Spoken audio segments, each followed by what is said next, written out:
सर्वसामान्यांच्या हक्काचा आवाज जागर जनस्थान।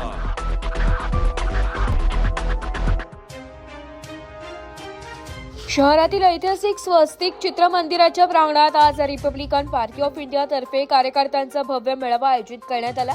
या मेळाव्याला केंद्रीय सामाजिक न्याय राज्यमंत्री रामदास आठवले यांनी संबोधित केले। त्यांनी सांगितले की आपण ज्या ठिकाणी सभा घेत आहोत त्या जागेवर डॉक्टर बाबासाहेब आंबेडकर यांच्या पदस्पर्शाने भूमी पावन झालेली आहे। डॉक्टर बाबासाहेब आंबेडकर 31 जुलै 1937 रोजी बाबासाहेबांनी याच ठिकाणी कार्यकर्त्यांचा मेळावा घेऊन सामाजिक समता, बंधुता आणि संघटन शक्तीचा संदेश दिला होता।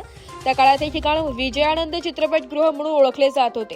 स्वातंत्र्यपूर्व काळात विजयानंद टॉकीज चौक आणि त्याचा परिसर सामाजिक व वैचारिक चळवळींचे महत्त्वाचे केंद्र मानले जात होते।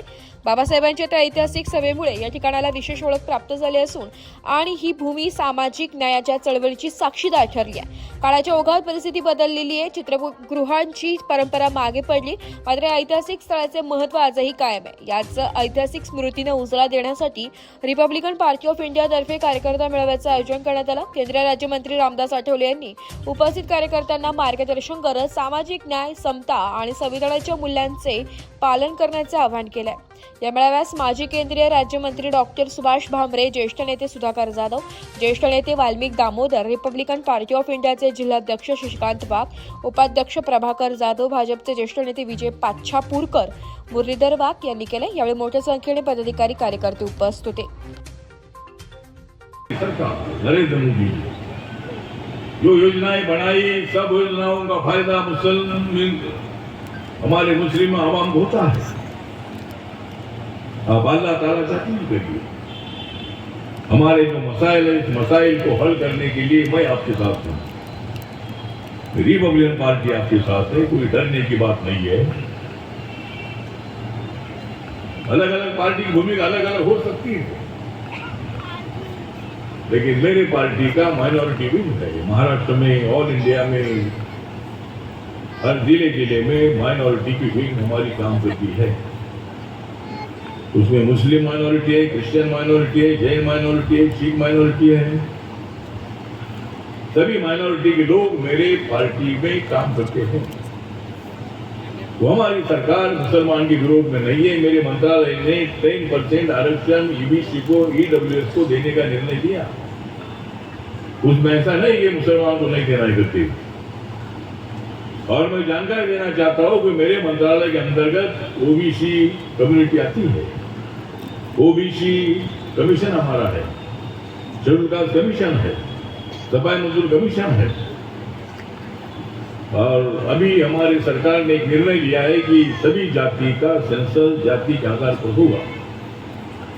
कौन से जाति का लोग कितना है उसकी जानकारी मिलेगी। हिंदू कितने, हिंदू समाज में जो जाति है हर जाति का कितना परसेंटेज उसकी जानकारी मिलेगी। मुस्लिम आवाम का कितना परसेंटेज उसकी भी जानकारी मिलेगी। और जो ओबीसी में 80% मुस्लिम ऑलरेडी आते हैं। ओबीसी का जो लिस्ट बनाया, कालेकर कमीशन ने जो लिस्ट बनाया था, वीपी सिंह की जब सरकार 1991 में आई थी, तब उन्होंने मंडल कमीशन को स्वीकारने का निर्णय लिया और ओबीसी को 27% आरक्षण देने का निर्णय वीपी सिंह सरकार ने लिया है।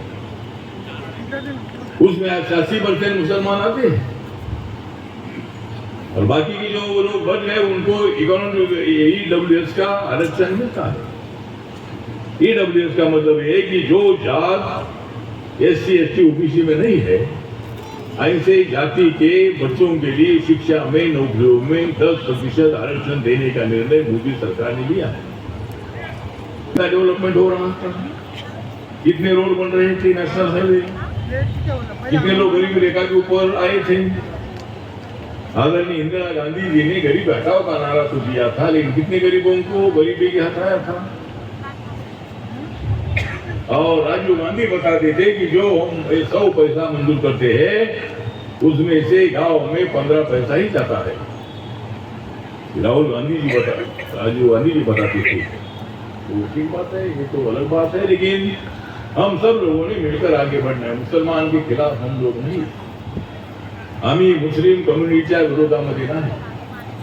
आणि आज या ठिकाणी रिपब्लिकन पक्षाच्या कार्यकर्त्यांचा मेळावा होतो आहे.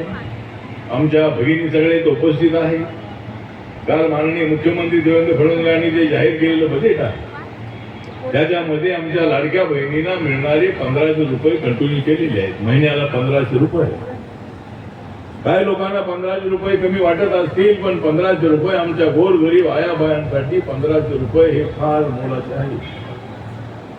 आणि हे पैसे अजिबात बंद होणार नाही ते मुख्यमंत्र्यांनी सांगितलेलं आहे. जागर 24 तासासाठी प्रतिनिधी रूपक बिरारी धुळे.